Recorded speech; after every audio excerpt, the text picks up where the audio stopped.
I'll bring him up. We've got. Yeah, there we go. Okay, we're on the air live. Oh, how exciting! Okay. Oh, I didn't tweet out the link or anything. Do we care? I do. I'm going to actually put the little camera on Tim the whole time so I can try and figure out what books are behind him. It's a green screen. So. Nice. Authentic. So, did you borrow it from Alice Keeler? Yeah. I think that's the link. All right, I'll try and tweet it out one more time before we start. Tim, where'd you grow up? Outside Chicago, Hammond, Indiana. Okay. Nestled in the beautiful area between South Chicago and Gary, Indiana. Yeah, I was going to say, Gary, Indiana is the worst smelling city in America, so. No, actually, I lived in the worst smelling city in America. Hammond is worse than Gary? Oh, yeah. We've got whiting, oil refineries, the steel mills. It's funny. We have a diesel generator at school, and they're supposed to like test it every week. And for some reason, they were testing it like at 10 o'clock on a Friday morning. So I said, the music teacher, everybody's complaining, and I said, well, what are you guys complaining about? This is what I grew up in, this is how it always smelled, But we got them to stop it at 10 o'clock in the morning, so that's good. Oh, that's a wrong link. Never mind, I can't do it. It's too much. This is why I don't tweet. This is why I'm like, people watching live. That's not really whatever. Okay, as long as we've got Craig Yen, that's all I care about. Nice. I think we do have him, and he's the person in. So Craig Yen is there. That's all we need is Craig. I'll try and watch a little too. I really don't like that we have to put the doc in a separate window. All right, Google, fix that. Fix it, Google. Sean Williams, fix that for us, please. And we've got Theriault and Karl here too. With those three concurring, put Google Drive back into Hangouts. Amen. Amen. All right, Tim, tell me, you ready? George is in the QA. Mr. Lauer, you ready? You're good. Sure. What are we doing? Okay. Mr. Lindgren-Streicher, you ready? Born ready. Born ready? David Theriault's ready. David Theriault's the first one here. He beat me to making the hang up. All right, John, edit here. Hello and welcome to Techlandia. How are you doing today? I'm John Samuelson. I'm in Portland, Oregon. Over in Northern California, we have our co-host, the lovely and talented Karl Lindgren-Streicher, world history teacher. And we like to travel right back down to Southern California, and there we have the handsome and dashing David Theriault, just basking in the glow of living near the home of Mike Trout. And we have our special guest back just across town. He doesn't go over to my side of the town. You don't travel over to my side of the town, do you, Tim? What side would that be, John? The Beaverton side? Oh, not too often. If you have to cross the bridge to go west, Tim is not there. But please introduce yourself, Mr. Lauer. Sure. I'm Tim Lauer. I'm a principal at Lewis Elementary School in Portland, Oregon, and nice to be with you tonight. Wow, look at those sonic boom effects. You know what? I was talking to my friend on Voxer, Mr. Technology, earlier today, and he says to say hello. Jeremy's your friend? That's right, Jeremy is my friend. Jeremy's smarter than that. Mr. Technology. Ooh, that one sounded ominous. You guys made up? That's good to hear. That's good. Yeah, were we fighting? I didn't know that. Uh-oh, Jeremy's been talking to you. Oh, Jeremy, if you've been fighting, let me know. I'm sorry. You're not on that Voxer channel, I guess. So. Oh, right, I'm not on that Voxer. Speaking of that Voxer channel, one of our other lovely and talented co-hosts, Amy Fadegi, says, "What's up? Why don't you talk to her on the Voxer, Tim? Why don't you talk to Amy Fadegi on the Voxer? She wants a little love. Just talk to her. She hasn't heard your voice for a long time." Sure. Am I on a channel with Amy? I guess I am. Voxer's hard. I mean, I ride my bike to work. I mean, you guys are driving in cars and you can just chat all the damn morning. Oh, sorry, that was iTunes. Slip. That's you know what? Dan will keep us in iTunes. Don't worry about it. Okay. But I ride my bike, so it's hard. I listen. I listen in the morning, and I get great insights sometimes. And but it's hard to just. I just these guys talk a lot. All these Voxer folks talk a lot. John, what is that? I don't know. Well, hold on. Before we get back to this, I just wanted to point out that it took Tim less than 5 minutes of show to bare his chest with the "Rah! I ride my bike to school. I'm from Portland."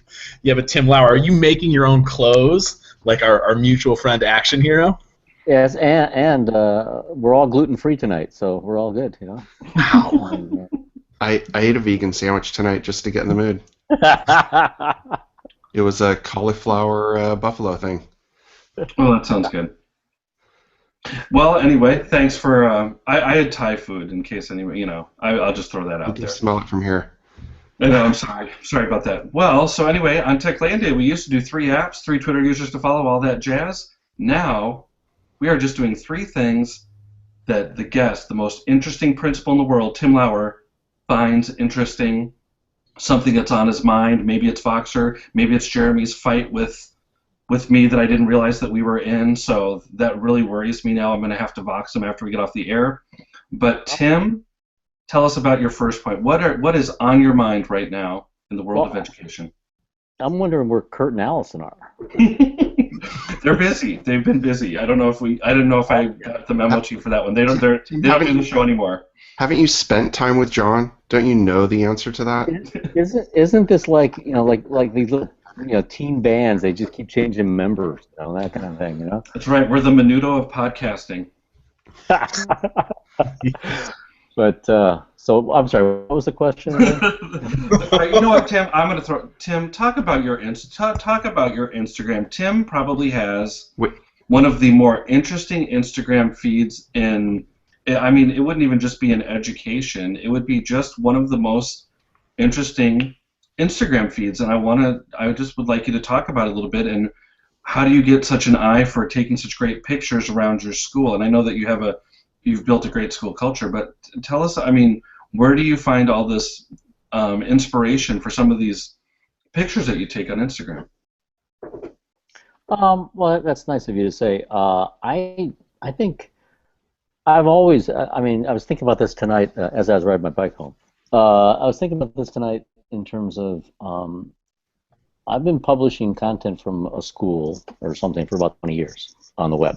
And actually, in 93, 94, I had the opportunity to be a teacher in residence at our local science museum at OMSI. And that was the year that the public internet was really coming into play in terms of things like Mosaic and that type of thing. And I got to play that things back to my classroom audience and that type of thing. And so for me, things like Twitter and Instagram are just another avenue to kind of share what's going on in your world. Now, in my case, I'm an elementary school principal, so I like to highlight the work that's taking place in my building. I have great staff, great community, great kids, just like we all do. And you just want to be able to highlight and share those things. Part of it is also getting the opportunity to have discussions with people like you guys and different folks from around the web, and this whole aspect of a larger community that you want to share with. And so I like being able to show the good stuff that's happening in our building. In this case, Instagram was something that I started with my own account, and I just keep it that way. I know a lot of schools have like an Instagram account for the school and that type of thing. For me, it wasn't so much that they started together. It was I would share parts of my life and parts of my work life and my personal life, and I went to a Blazer game or whatever. Pizza night. I'm sorry? Pizza night is always a big one to share it. Yeah, but the thing is, it's really interesting in the last couple of years with Instagram specifically. It's just the number of kids that are on it, and the funny thing is, I don't follow students. I don't follow them specifically, but they are able to basically, like or comment on a picture. And it's interesting to see the number of kids from the school. A lot of fifth grade kids have Instagram accounts.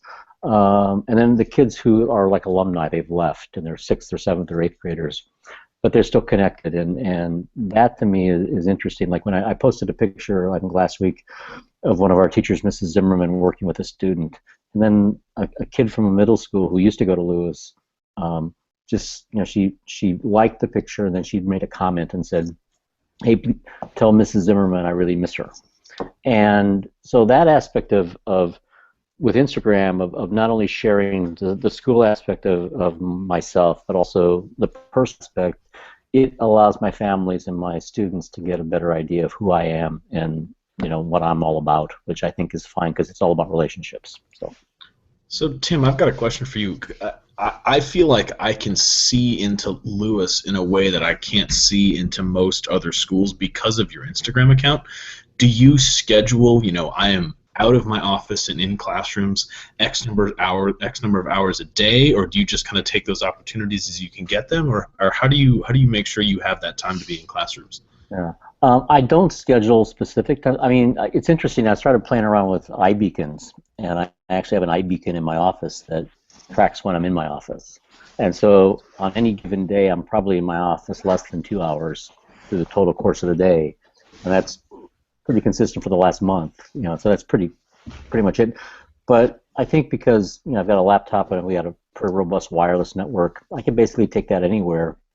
And if I have to do minutia of filling out a survey or a form or a web report or something, I can easily do that any place in the building, and so I don't have to be in my office to do that. So that allows me to kind of get into rooms and then do that. I also find I've got this internal clock. If I seem to be in my office for more than 20 minutes, it's like I get up and I just go someplace else because it's that's not where the stuff's happening. It's happening in classrooms, and so most of the stuff isn't really. I mean, some things are thought out. Like, hey, it's walk and bike day. I'll post a picture about walk and bike day, or it's some kind of event. We have a visitor or an assembly or something like that, and I'll just make an effort to get a picture of that, just to kind of let people know what was going on. But most of them are just I walk in and you see something that looks interesting, and then you can share it. So. Tim, just real quick here. Two things. One, I share your site all the time, and I share it with administrators, and to me it's just a no-brainer. Like I don't understand why more principals aren't doing this. So I have a couple of questions, and maybe you can kind of figure out how you want to answer. One, how many pictures do you take that end up not being on Instagram? So like, how much are you taking, and then you're kind of figuring, because I think maybe they're not taking enough, because I don't know, but you can answer that. Two, do you have any experience background in photography, or is it all just kind of stuff you've kind of acquired over time? What were your photos like when you first started? Like, what was that initial foray into sharing your school like, and why do you think so many people are hesitant to do it? Yeah, I mean, it's interesting. Most of the time, if I see something that looks interesting, I'll take a shot or two, and then, oh, that one looks better, I'll just post that one. And there are some things sometimes that I'll snap something, and then later on in the day I might post about it simply because I have more time to think about it, or I said, well, that would be an interesting thing to share with our families. But I mean, obviously with the advent of really good phone cameras, I mean, if you think about when the introduction of the iPhone came about and where that camera has gone to now, I mean, it's a pretty good camera. And I if you look at a lot of I've also, like at Lewis, I think since 2004 or 5, we have a Flickr account. It's Lewis Elementary on Flickr. And so a lot of the images I was posting there, but I think the things like Instagram and Twitter just allow you to be more immediate with it. And then what you end up getting is like, I was in a 5th grade classroom, I posted a picture of something, and then the mom of the kid in the picture, and obviously we have permissions, and I know who I can photograph and who doesn't get photographed. And again, what we try to do is just more slice of life, not pose stuff and that type of thing. But that mom responds, or she likes it, or she says, "Hey, there's my boy," that kind of thing. And I think those are just opportunities to make connections with families that are, and the bar to do that is pretty low. I mean, you're out in classrooms every day. There's good stuff happening in your building. It's pretty easy to share that. And a kind of an aside to this is that I have a first grade teacher, Brooke Murphy, who just started with Twitter this year, and she's actually using basically Twitter and her camera phone to kind of tell what's going on in her classroom. And we could talk all we want about blogging and all this kind of stuff. Teachers are busy, but she loves this. She basically snaps a picture with her phone. She writes a little response of some type, a little caption of some type, and it's up. And she just basically is now probably tweeting out 3 or 4 times a day. And it's kind of nice to be able to kind of get a slice of what's going on in her room. And she found that very easy to do. And I think for school leaders and teachers and such, these tools really can be pretty, well, they're easy to use in a sense, but also you can kind of tell a story, a little narrative, an arc of your year. And the other nice thing about all this stuff is you have an archive, and so you can go back a year, and you can go back 5 years and say, what were we doing back then? And I think that to me over time has been pretty powerful to be able to look at different things we've done over the years and say that just to reflect on it, but also as a reference point. So, Tim, just a follow-up question on that. As a longtime follower of your Instagram account, I noticed that you toss a couple hashtags on pictures. There's a Lewis hashtag that I'll see and a Twitter hashtag. Do you have if this then that recipes set up for both of those? And if so, what are they? Just so that folks who are interested can steal those ideas from you. Yeah, you bet. And exactly it, Carl. They're if this then that types of little recipes. So basically, if I snap a picture of, say it's a weekend, right, and I'm walking with my granddaughter or something like that, I would attach the Twitter tag to it, and then it will actually get posted to Twitter too. And it's not just a link to the picture. The picture itself actually gets posted to Twitter. And the same thing with the Lewis hashtag.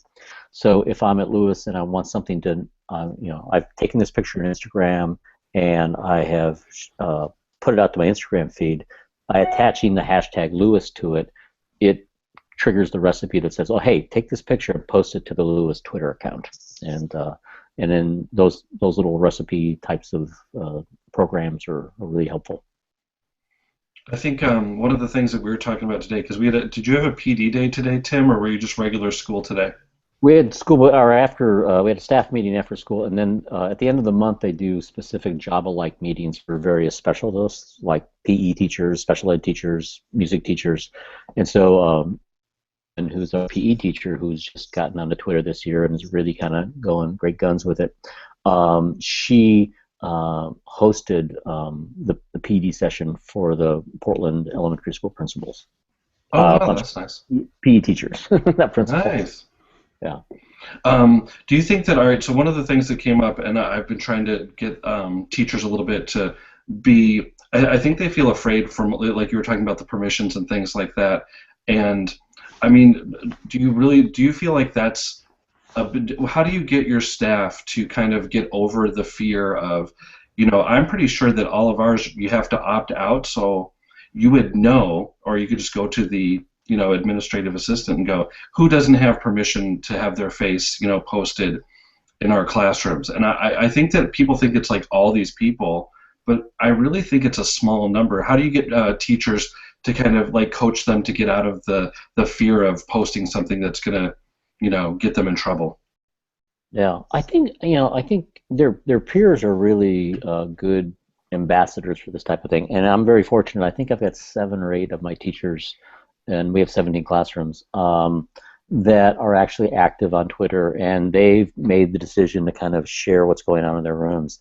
And so I make a point of sharing that with their colleagues. And we had in our PD session today, our staff meeting, what we try to do each Monday is we go to visit another room, and then we have the meeting in another room, and then basically it's an opportunity to kind of visit the room and kind of do a little learning walk in the room and kind of, oh, that's interesting, I like how you do that. And we write little affirmation notes or whatever. And it's kind of nice for the teacher that's hosting, because she or he gets these kind of nice thoughts, but also it allows them an opportunity to share something with the rest of the staff. And so Pamela today, she's done a lot of donors choose types of things, and she's got some really neat things in her classroom, and they have a MakerBot printer that they got through Donors Choose, and she had printed some specific type of thing, and she wrote about it, and then it got picked up by, I think, Thingiverse or whatever that site's called, and anyway, she got a ton of traffic back. And her kids thought that was the coolest thing ever, right? That you've got all these people in the world. She does this whole thing. She does her analytics. She shows which countries they came from and all this kind of stuff. And it impresses the kids, but it impresses other people. And so by her sharing that with staff, and I think the other thing is, even if you have 20 followers, those 20 are probably your parents in your classroom, and they're the people you want to connect with anyway. And it's just a real easy way for families.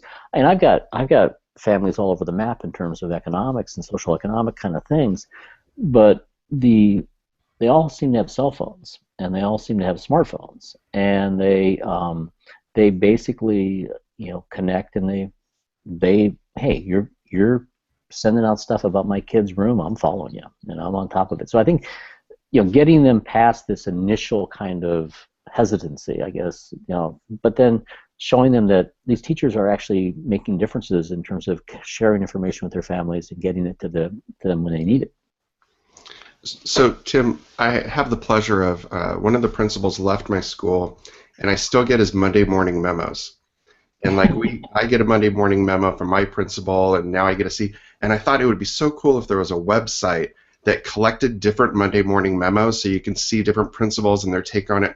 What is your way of regularly bringing in ideas into your school, and maybe even things from outside of the education world? Like, how do you bring new ideas in regularly? How do you share regularly with your staff? Yeah. I don't do like a batch kind of process. On Friday, you're going to get this thing from me.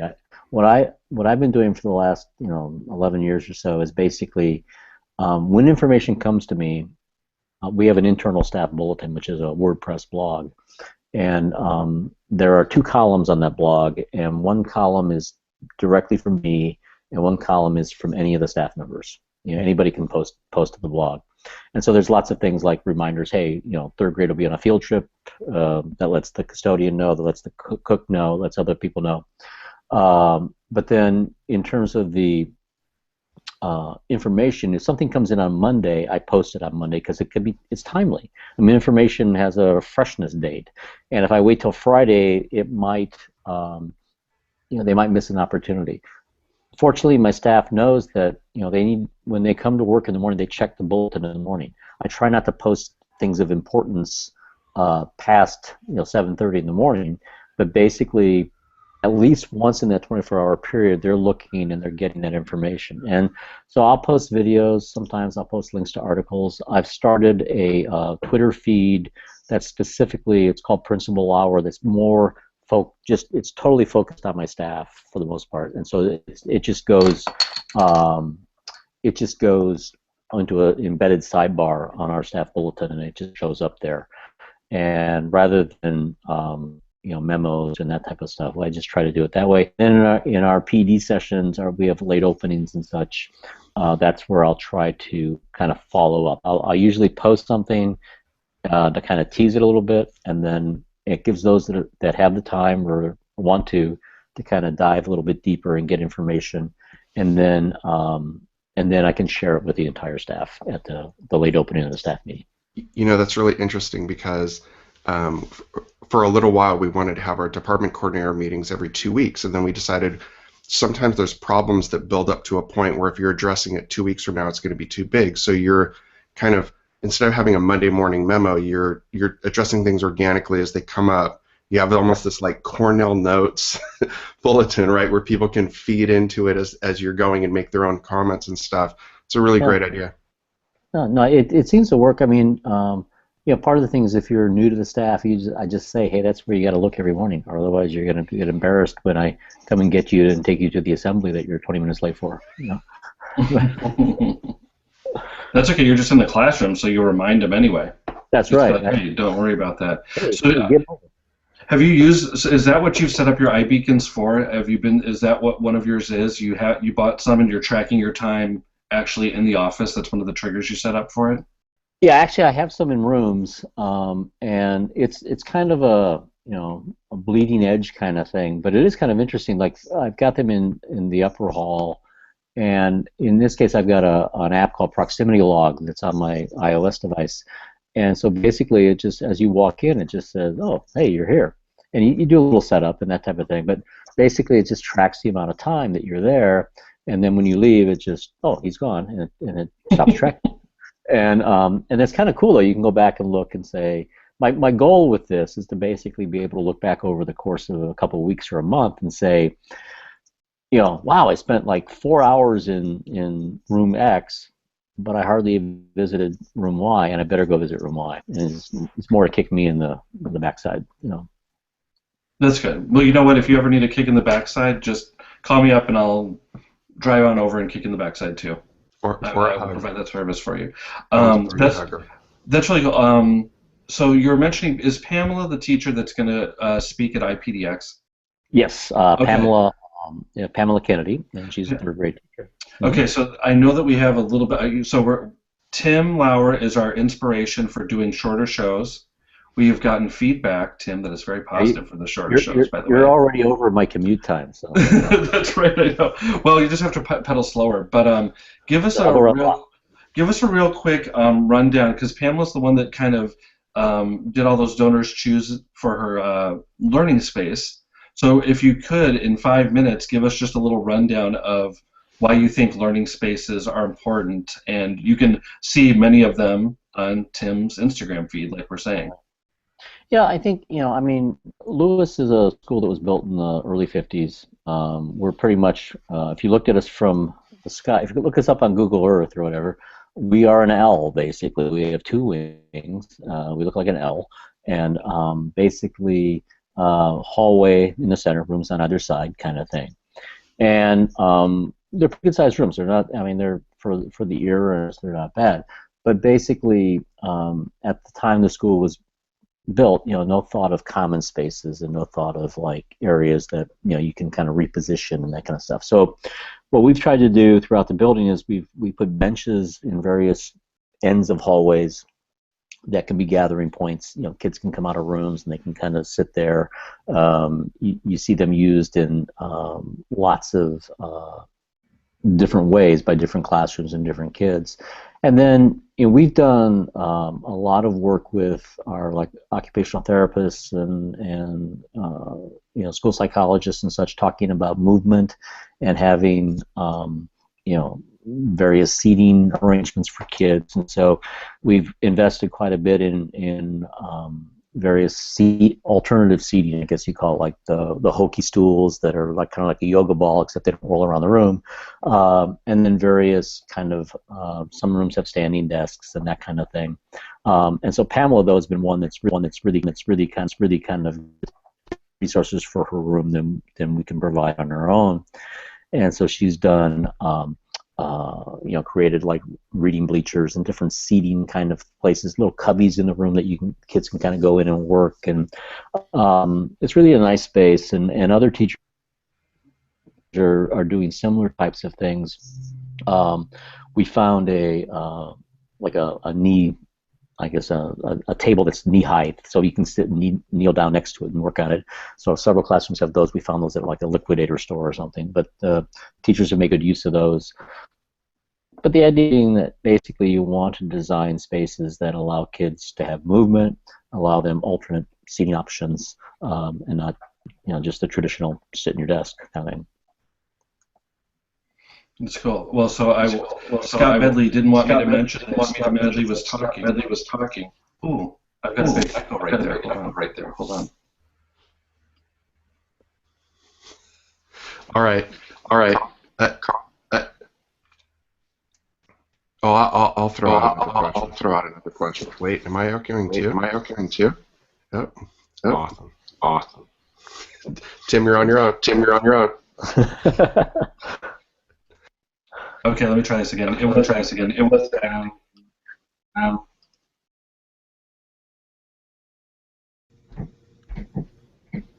So Tim, I'm not sure if I'm echoing too.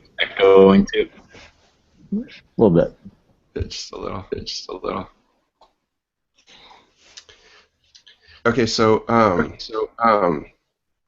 oh, I'm not echoing. I'm not echoing. Nice. Good. Very cool. Yeah. Nice. All right, excellent. All right, excellent. Okay, so I was looking back at the archives, and they're from 2002. How do you hang on to crucial bits of information?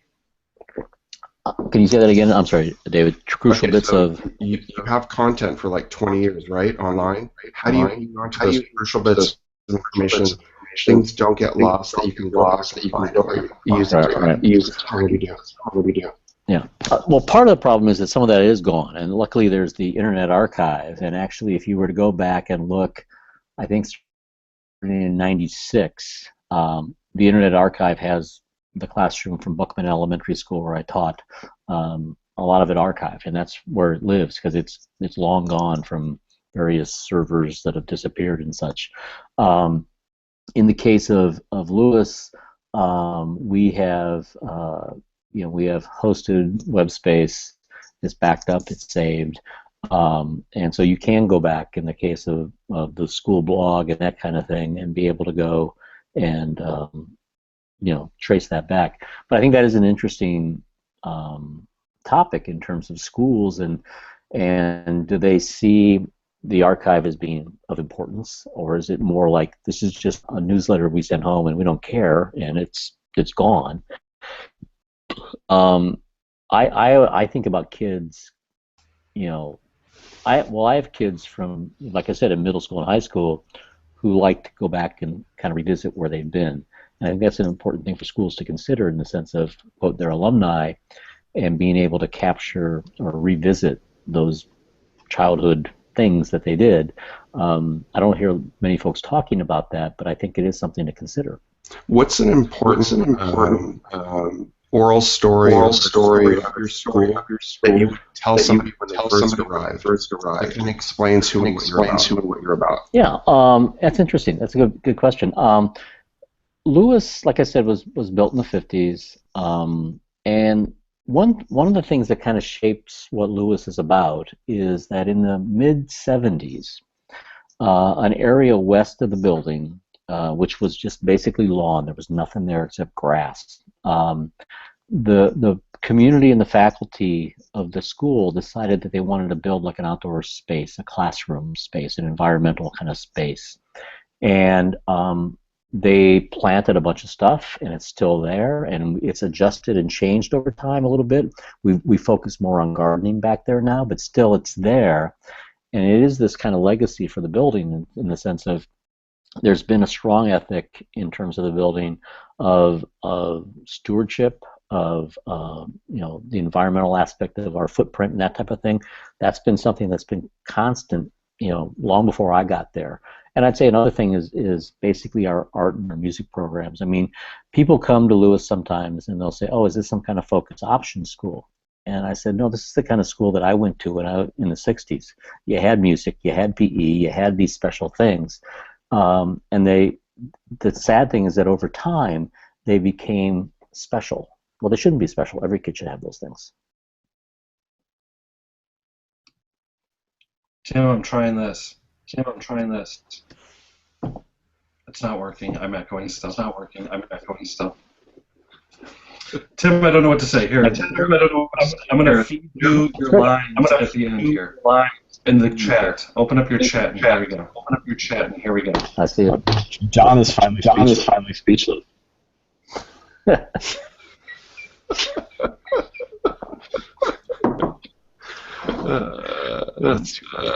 too funny.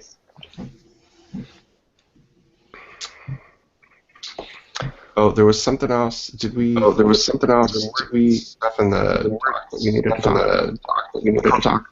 I was just going to mention, one thing I wanted to mention is I'm really happy to see the number of staff that have kind of embraced Twitter, and they're really, I think, telling nice stories about their program and their classrooms. And if you go to twitter.com/Lewis Elementary and look for the list, the Lewis list, you'll catch all those folks. And it's just a nice way for me to kind of catch up at the end of the day of things that I missed because maybe I didn't get into that room that day or whatever. But that's, like I said, and I think what's nice is that they're getting real positive feedback from their families about that. And so yeah, that's I just encourage folks to take a look at their work. All right. And Tim, where can people find you online in your school online? Yeah, on Twitter, I'm at Tim Lauer, Lauer, Timlauer. If you look for lewiselementary.org, that's where you'll find Lewis. We're also on Facebook and various other locales. Instagram, Tim Lauer on Instagram. And yeah, it's like I said, I appreciate the opportunity to talk with you guys. And are all you guys coming to Portland for IPDX? Yep. I'm not. David? David's not? No, it's on my bucket list. But it's really hard for me to get out of the classroom. Yeah. Well, I always liked IPDX when they did it over the President's Day holiday, because they'd start on a Sunday, you can go Monday, and if you really felt bad about being out of your room, which most teachers do, you didn't come on Tuesday. But you had an opportunity to take part. I wish they'd kind of go back to that. All right, I think I probably wraps it up for today. John's going to a great learning from all of us. Appreciate it. Thank you, Jim. Thank you, guys. Enjoyed talking to you. Thank you.